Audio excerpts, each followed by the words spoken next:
Kata Rasulullah, tidak ada harta yang bermanfaat kecuali hartanya Abu Bakar Siddiq. Padahal Khadijah bantu, sahabat yang lain bantu, Utsman bin Affan bantu. Tapi karena apa? Pada saat yang sulit di saat itu Rasulullah memerlukan harta itu dibantu oleh Abu Bakar Siddiq. Jadi mesti ada yang dukung, nggak mungkin dakwah jalan sendiri, nggak mungkin. Mesti ada orang-orang yang kaya membantu dakwah ini, dan mesti ada juga ulil amri yang mendukung dakwah ini. Bab dakwah ini hak, dakwah ini hak. Jadi antum perhatikan, dan antum dapat ganjaran. Antum nggak bisa berdakwah, ceramah nggak bisa, menyampaikan khutbah nggak bisa. Antum bantu dakwah, antum bantu orang-orang menyampaikan ilmu ini supaya dakwah ini berkembang. Jangan diam. Banyak orang-orang yang ngaji salah, diam aja. Padahal dai-dai itu jelas nggak mau minta dia. Dia butuh, dia memerlukan bantuan, dibantu. Maka antum harus bantu, nggak perlu diminta. Bantu mereka supaya dakwah ini tegak. Yang keempat, berjihad untuk sabar. Berjihad untuk sabar. Jadi sabar, kita dalam dakwah ini perlu kesabaran. Dalam menuntut ilmu memerlukan kesabaran. Dalam mengamalkan ilmu memerlukan kesabaran. Dalam mendakwahkan ilmu memerlukan kesabaran. Makanya kita harus sabar terhadap gangguan dan celaan, harus sabar. Ini yang pertama. Maka orang yang Rabbani adalah orang yang mengetahui kebenaran, mengamalkan, mengajarkan. Oleh karena itu orang yang berilmu, mengamalkan, mengajarkan, maka ia disanjung di sisi para malaikat. Yang kedua, jihad syaitan. Jihad melawan syaitan. Jihad ini ada dua tingkatan. Berjihad membentengi diri dari serangan syubhat dan keraguan yang dapat merusak iman. Apa yang dimaksud dengan syubhat? Syubhat itu artinya pemahaman yang menyimpang. Yang menyimpang dari Shiratal Mustaqim. Itu syubhat. Syubhat itu selalu menyambar pemahaman yang keluar dari pemahaman Ahlus Sunnah, pemahaman salaf. Itu namanya syubhat. Makanya kita hati-hati. Syubhat ini terus membuat kita ragu-ragu kepada manhaj yang hak. Kemudian juga kita jihad dari melawan syaitan ini dari keinginan yang merusak, dari syahwat. Jadi kalau syubhat berkaitan dengan pemahaman, aliran, golongan, itu syubhat.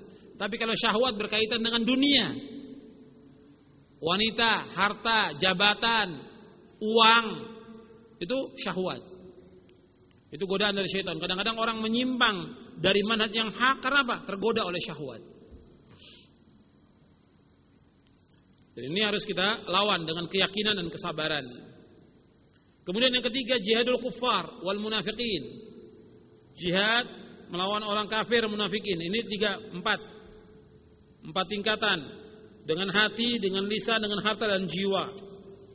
Jadi melawan orang kafir dan munafik itu dengan apa? Dengan hati, dengan lisan, kemudian dengan harta dan jiwa. Allah berfirman, ya ayuhan nabiyyu jahidil kuffara wal munafiqina waghluz alaihim wa ma'wahum jahannam wa bi'sal masir. Wahai Nabi, berjihadlah melawan orang-orang kafir dan orang-orang munafik dan bersikap keras terhadap mereka. Tempat mereka adalah neraka jahanam, dan jahanam itu seburuk-buruk tempat kembali. Tapi melawan jihad melawan orang kafir dengan apa? Dengan perlu persiapan, nanti saya akan jelaskan persiapannya. Melawan orang munafik bukan membunuh. Munafik ini lebih jahat dari orang kafir. Karena apa? Dia menampakkan keislaman tapi benci kepada Islam. Ikut sholat bersama Nabi, ikut perang Abdullah bin Ubay bin Salul. Tapi Nabi enggak membunuh. Ketika ditanya, kenapa kau enggak membunuh Rasulullah? Kalau aku bunuh orang munafik, nanti orang-orang kafir enggak mau masuk Islam. Karena apa? Kalau masuk Islam nanti dibunuh oleh Nabi. Buktinya Nabi membunuh sahabatnya. Nah, di sini ada maslahat dan mafsadah. Nabi melihat kepada maslahat dan mafsadah. Maka Anda perhatikan, Nabi tidak membunuh orang munafik karena apa? Kalau dibunuh orang munafik, nanti orang-orang kafir akan tidak mau masuk Islam. Dianggap bahwa Nabi membunuh sahabatnya. Padahal munafik bukan sahabat, sahabat bukan munafik. Munafik bukan sahabat, sahabat munafik. Yang keempat, jihad kepada tokoh-tokoh kezaliman dan pelaku bid'ah dan kemungkaran. Ini jihadnya terbagi pada tingkatan dengan tangan, kemudian dengan lisan dan dengan hati. Dengan dasar hadis Nabi, man ra'a minkum munkaran falyughayyirhu bi yadihi, fa illam yastati' fa bi lisanihi, fa illam yastati' fa bi qalbi, fadzalika adhaful iman. Barang siapa yang melihat kemungkaran adalah dia merubah dengan tangannya. Kalau tidak sanggup dengan lisannya, kalau tidak sanggup dengan hatinya, dan itu selama-lama iman. Dan di sini jihad melawan tokoh-tokoh yang zalim dan ahlul bid'ah ini pun melihat kepada maslahat dan mafsadah.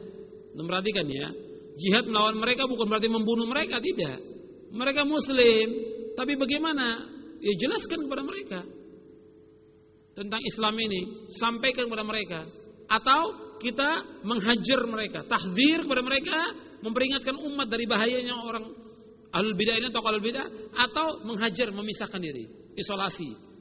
Tidak berhubungan dengan mereka, tidak mengucapkan salam. Itu dilihat dari maslahat dan mafsadah. Setelah kita bertanya kepada para ulama. Kemudian tentang masalah jihad, Nabi bersabda, "Man mata walam yaghzu walam yuhaddits nafsahu walam yuhaddits bi nafsihi mata ala syu'bati min nifaq." Barang siapa yang mati dan dia tidak berjihad dan tidak juga terbetik dalam benaknya untuk berperang, maka matinya termasuk satu cabang dari kemunafikan.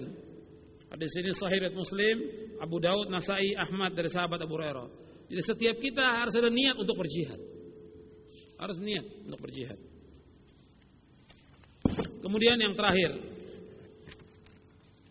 Yang terakhir tentang jihad syar'i, ini memiliki persiapan yang syar'i.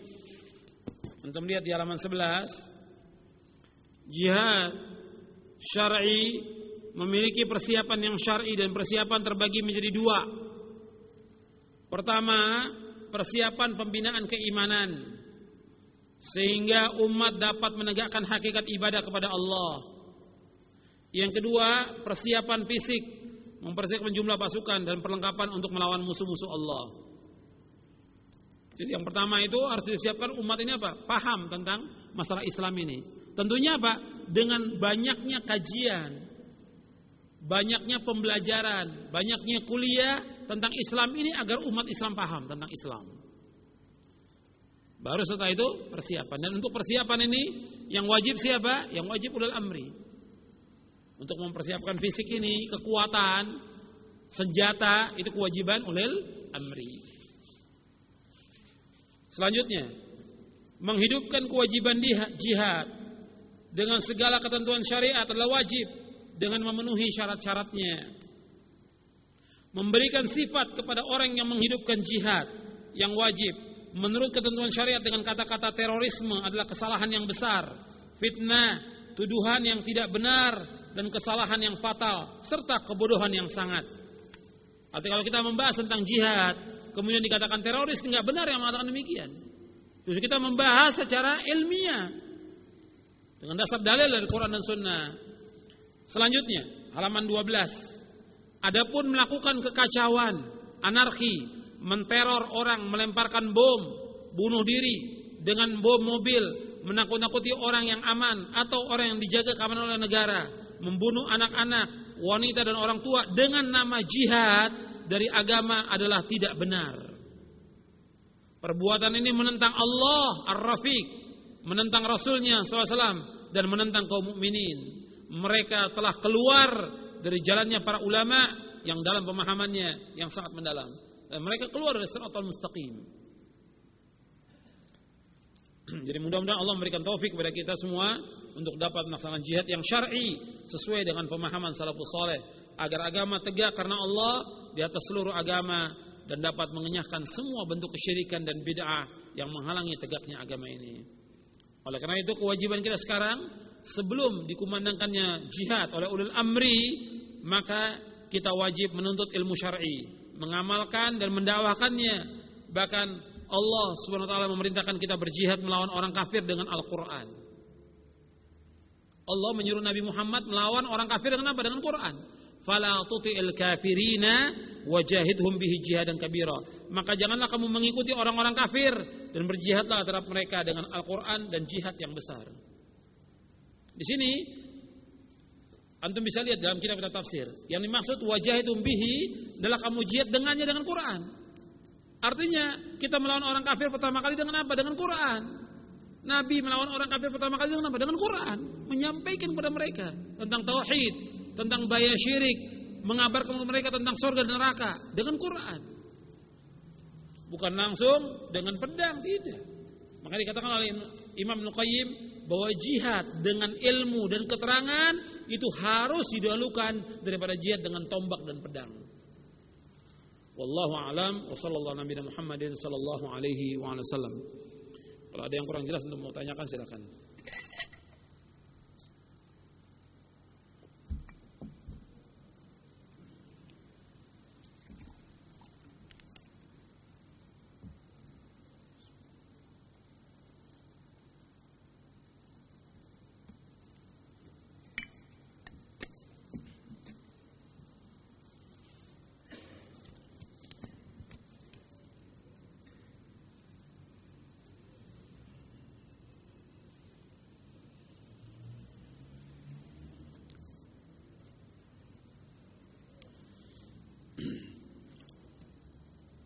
Bagaimana pandangan Ustaz tetap jamaah-jamaah yang mengangkat amir dan untuk dibaiat? Ya, ini jamaah-jamaah yang menyimpang dari manhaj salaf. Sebab kalau dibenarkan adanya jamaah yang dibaiat, akan berapa puluh jamaah yang ada? Ada berapa puluh amir? Ada berapa puluh pemimpin yang dibaiat? Sedangkan Nabi bersabda, apabila ada dua amir yang dibaiat, yang dibunuh salah satunya. Kalau ada dua amir yang dibaiat, dibunuh salah satunya. Makanya jamaah-jamaah yang ada ini musyawarah yang mana yang dibunuh yang lebih dahulu. Ya karena banyak jamaah yang dibaiat. Makanya mereka musyawarah siapa yang dibunuh lebih dahulu. Hadisnya sahih riwayat Muslim. Kata Nabi, "Idza buyi al-khalifatani faqtulu ahdahuma." Dan riwayat yang lain, "Faqtul akhira minhuma." Apabila dua khalifah dibaiat, bunuh salah satunya atau bunuh yang paling akhir. Makanya musyawarah yang mana yang paling akhir? Dibunuh lu semuanya. Suruh mereka musyawarah. Ya. Jadi baiat yang ada itu baiat yang bid'ah. Jamaah yang ada, jamaah yang bid'ah yang menyimpang dan baiatnya baiat bid'ah.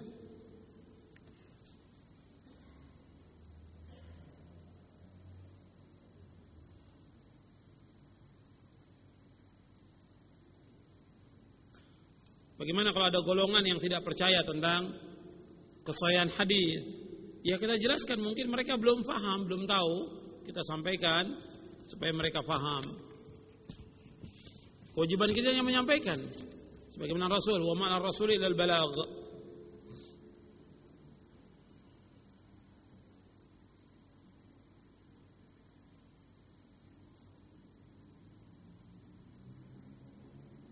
Tadi disebutkan oleh Ustaz tentang wajibnya kita berpegang dengan sunnah Nabi dan sunnah Khulafaur Rasyidin. Apakah golongan-golongan yang tidak mengikuti salaf tidak mengetahui tentang hadis ini? Mereka tahu hadis ini, cuma mereka tidak paham. Tahu hadisnya tidak paham. Seperti orang yang baca Al-Quran, Khawarij baca Al-Quran, mereka nggak paham karena su'ul faham, jeleknya pemahaman mereka. Dan mereka tidak bertanya kepada ahlinya.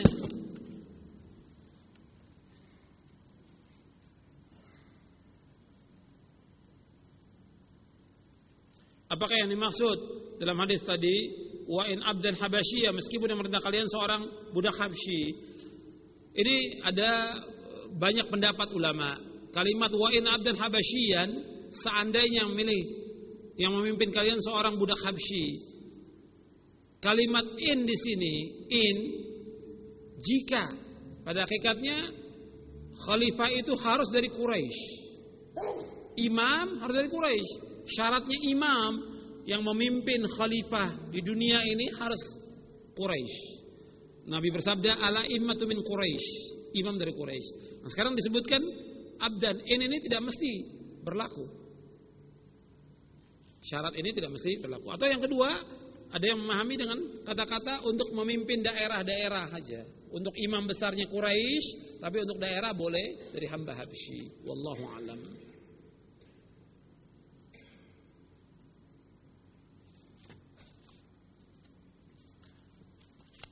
Bagaimana dengan mendakwakan kepada manhaj manhaj salaf ini kepada orang awam? Ya kita mengajak dengan cara yang baik kepada orang awam supaya mengikuti pemahaman Ahlussunnah.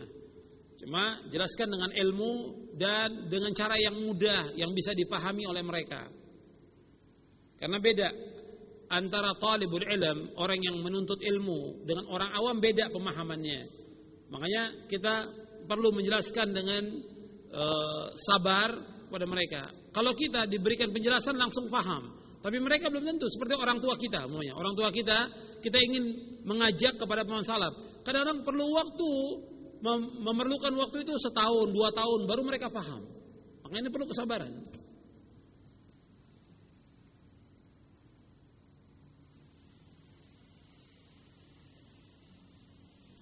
Apakah mungkin boleh terjadi perpecahan walaupun telah berpijak pada masalah? Ini bisa terjadi. Bisa terjadi karena apa? Karena mungkin ada hawa yang masuk ke dalamnya. Ada hawa nafsu. Dia sudah ngikut masalah, kemudian dia menguasai hawa nafsu, ingin dunia, ingin uang, atau ingin jabatan. Nah, rusak nanti manhaj itu.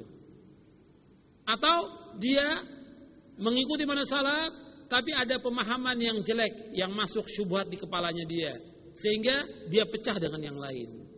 Bisa terjadi.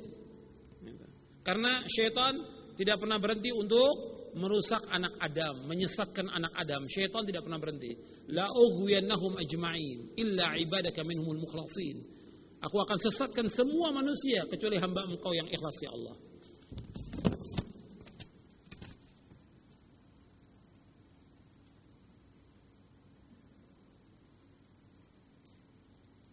Tolong jelaskan ijma sahabat la ma'sum. Ini sudah saya jelaskan kemarin, pembahasannya tadi malam. Ya, tadi malam kita bahas. Dan hadisnya ada. Anda bisa lihat hadisnya.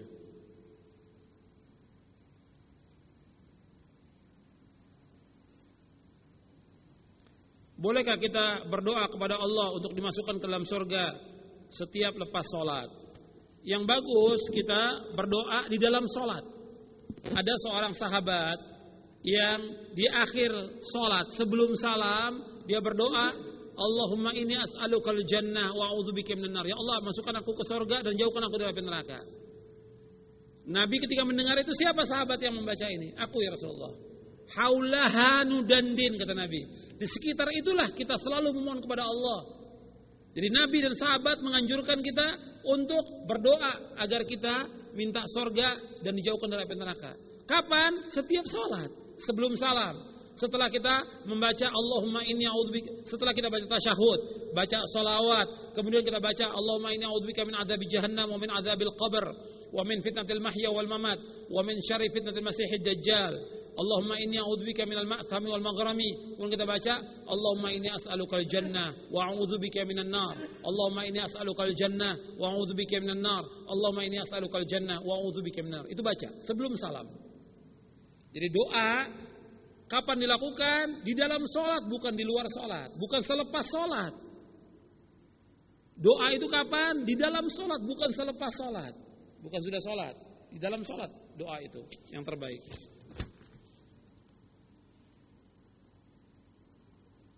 Bolehkah kita menghukumi kafir orang yang berbuat syirik? Tidak boleh. Kita langsung mengatakan dia kafir, musyrik, tidak boleh sampai datangnya hujjah, tegaknya hujjah pada dia dan faham hujjah itu. Apakah Uwais Al-Qarni termasuk sahabat? Tidak. Uwais termasuk tabi'in. Nabi bersabda, khairut tabi'in Uwais Al-Qarni. Sebaik-baik tabi'in adalah Uwais Al-Qarni. Yang Nabi mengatakan kepada sahabat, kalau kamu bertemu dengan Uwais, mintalah supaya dia memohon kepada Allah agar mengampuni dosa kamu. Khairut tabi'in, sebaik-baik tabi'in. Karena apa? Dia menjadi tabi'in yang terbaik karena dia berbuat baik pada ibunya. Anak yang berbakti pada ibunya. Maka kata Nabi, kalau kamu bertemu dengan Uwais, mohonlah agar dia memintakan ampun kepada Allah untuk kamu. Khairut tabi'in.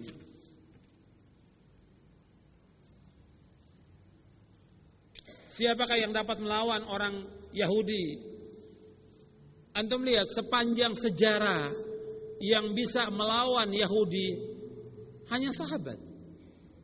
Sepanjang sejarah yang bisa mengalahkan Yahudi hanyalah para sahabat. Berarti yang bisa mengalahkan Yahudi lagi nanti siapa? Orang yang mengikuti manhaj sahabat. Nanti yang mengalahkan Yahudi siapa? Orang yang mengikuti manhaj sahabat. Sebab Nabi menyebutkan la tuqatilannahum, sesungguhnya kalian akan menyerang mereka, membunuh mereka. Nabi bersabda kepada sahabat, tapi maksudnya untuk masa yang akan datang. Untuk orang-orang yang mengikuti manhaj salaf. Nanti mereka akan bisa memerangi orang-orang Yahudi. Sebab kalau kita lihat orang-orang yang tidak mengikuti manhaj ini dari berbagai firqah, berbagai golongan, Anda bisa lihat. Ada yang bergabung dengan orang Syiah, ada yang bergabung dengan orang Yahudi, ada yang bergabung dengan yang lainnya. Enggak punya manhaj. Kalau salaf tidak bisa, ada wala wal bara. Ada loyalitas dan bara. Kita berlepas diri dari Syiah, berlepas diri daripada orang-orang Yahudi.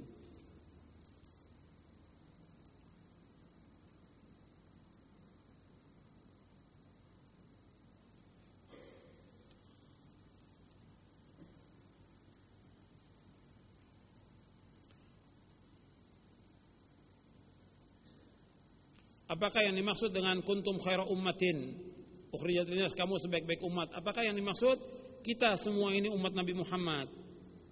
Yang dimaksud pertama kali kuntum khaira ummah itu para sahabat. Dan kita akan menjadi sebaik-baik umat kalau kita mengikuti manhaj para sahabat. Kuntum khaira ummah, bukan semua umat dikatakan khaira ummah. Berarti orang Syiah juga khaira ummah nanti. Khawarij khaira ummah. Karena umat Islam, berarti umat Islam yang tertentu yang khairu ummah, yang mengikuti manhaj sahabat. Sebab ketika ayat ini turun untuk siapa? Untuk sahabat. Khitab ayat ini untuk sahabat. Kuntum kalian sebaik-baik umat.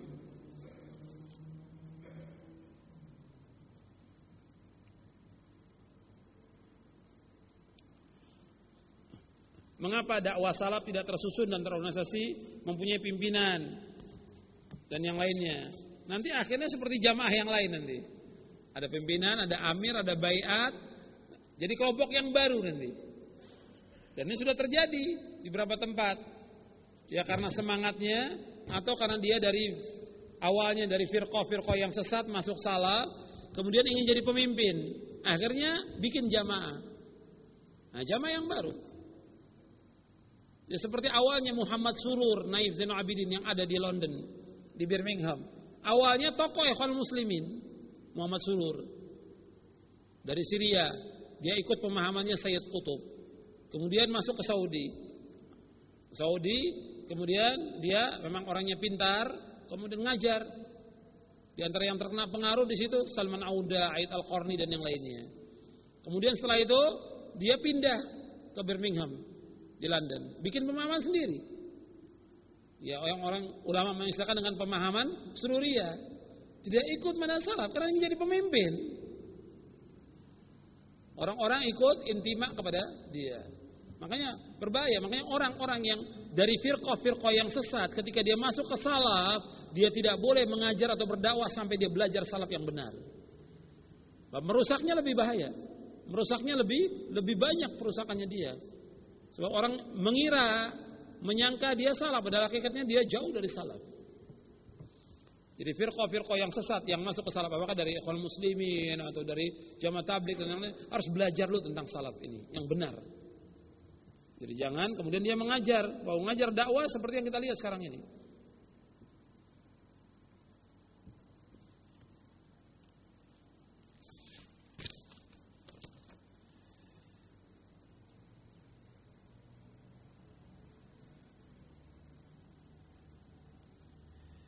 Ada seorang ustaz mengatakan bahwa orang Syiah lebih hebat daripada Ahlussunnah.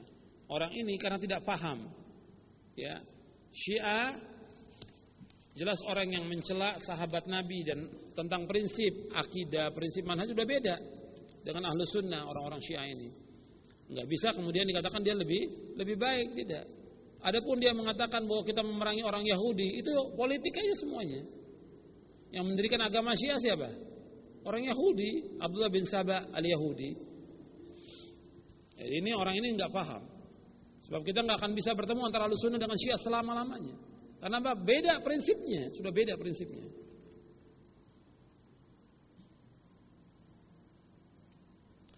Apakah boleh kita memboikot produk-produk Yahudi? Kalau begitu kita mengharamkan apa yang dihalalkan oleh Allah. Muamalah dengan orang Yahudi menurut syariat Islam boleh atau tidak?